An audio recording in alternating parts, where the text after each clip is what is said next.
noite o nosso tema é sobre a epigenética e a relação com os vícios. Os nossos integrantes são Alice Lima, Ana Lívia Coque, Giovana Nogueira, Isabela Araújo, Letícia Nogueira e Raíssa Patrícia. Eu vou falar um pouco sobre a introdução. A epigenética é o campo que estuda como fatores internos e externos influenciam na expressão dos genes sem alterar a sequência de DNA em si.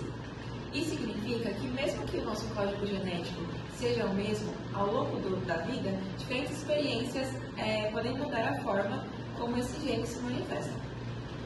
Fatores como estresse, traumas, alimentação, ambiente familiar e até mesmo o contato com substâncias químicas, elas podem ativar ou desativar certos genes relacionados ao nosso comportamento, às emoções e até o funcionamento do cérebro.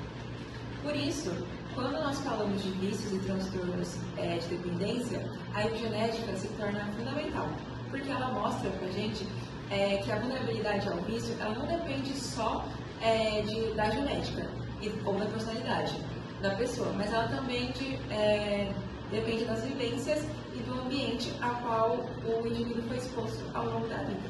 Eu vou falar um pouco sobre a relação entre epigenética e o cérebro. A epigenética, ela influencia diretamente o funcionamento do nosso cérebro. Ela pode fazer com que alguns genes eles ficam mais ativos e outros menos.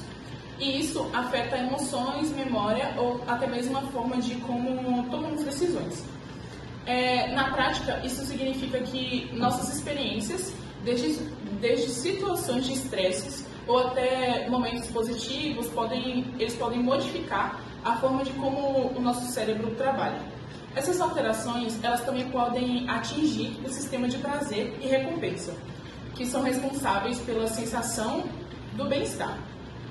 Quando há mudanças epigenéticas nessas áreas, o cérebro ele pode ficar mais ou menos sensível ao prazer, o que influencia o comportamento ligados à busca de prazeres, como o uso de substâncias. Então, a epigenética ela ajuda a explicar o porquê o cérebro se adapta ao que vivemos e como essas adaptações elas podem aumentar a vulnerabilidade ao vício, ao contrário, fortalecer o autocontrole. Eu vou falar sobre os fatores ambientais e a vulnerabilidade nos vícios.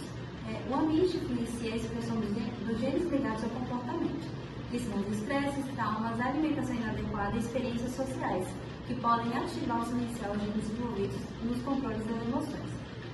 Também tem os gatilhos epigenéticos, que são situações de riscos que podem aumentar a vulnerabilidade ao vício, ao modificar genes relacionados à impulsividade, autocontrole e busca por recompensa. Cada pessoa responde ao uso de substâncias de forma diferente. Essas diferenças são resultados da interação epigenética, ambiente e alterações epigenéticas acumuladas ao longo da vida. Relacionado à epigenética e comportamento, as marcas epigenéticas moldam como o cérebro reage aos prazeres, estresse e substâncias, influenciando a probabilidade de desenvolver dependência. Eu vou falar agora um pouco sobre o efeito das drogas sobre o código epigenético. As drogas de abuso alteram o código epigenético, marcando químicas que controlam a ativação dos genes. Essas alterações mudam a expressão gênica no cérebro, especialmente em áreas ligadas ao prazer, motivação e memória. Alguns exemplos de drogas que causam esse efeito são a nicotina, que aumentam a expressão de genes relacionados aos receptores nicotínicos e ao sistema de recompensa. Também tem o álcool, que modifica a metilação do DNA, afetando genes ligados ao humor, memória e estresse. Também tem a cocaína, que causa forte aumento da acetilação. E agora eu vou falar um pouco sobre as consequências. Essas mudanças epigenéticas tornam a dependência mais forte e duradoura, criando memórias profundas associadas à droga e aumentando o estresse de abstinência. Por isso, mesmo após parar de usar, o risco de recaída permanece muito alto. Agora eu vou falar sobre as implicações terapêuticas e prevenção. A epigenética nos mostra que fatores ambientais têm um papel decisivo na vulnerabilidade ao vício.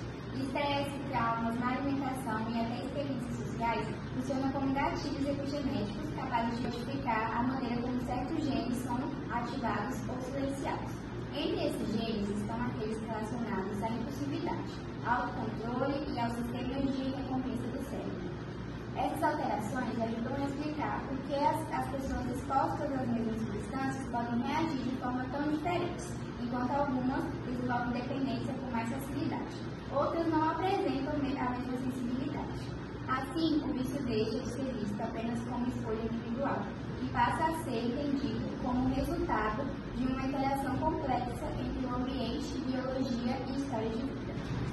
Para finalizar, eu vou falar um pouco sobre a interação entre biologia, ambiente e comportamento. É importante perceber que o vício não é resultado de um único fator isolado. Ele surge da combinação entre biologia, ambiente e comportamento. Ou seja, na nossa genética, as mudanças epigenéticas que o ambiente provoca no nosso corpo e também os aspectos sociais, como relações, contexto familiar, experiência de vida, atuam juntos na construção da vulnerabilidade ao vício.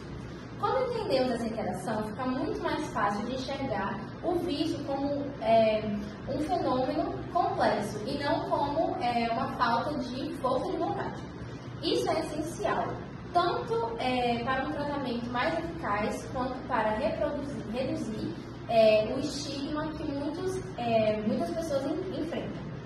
Com essa visão integrada, a gente consegue acolher melhor como tratar com mais humanidade e construir estratégias que realmente façam a diferença na vida das pessoas. E é isso.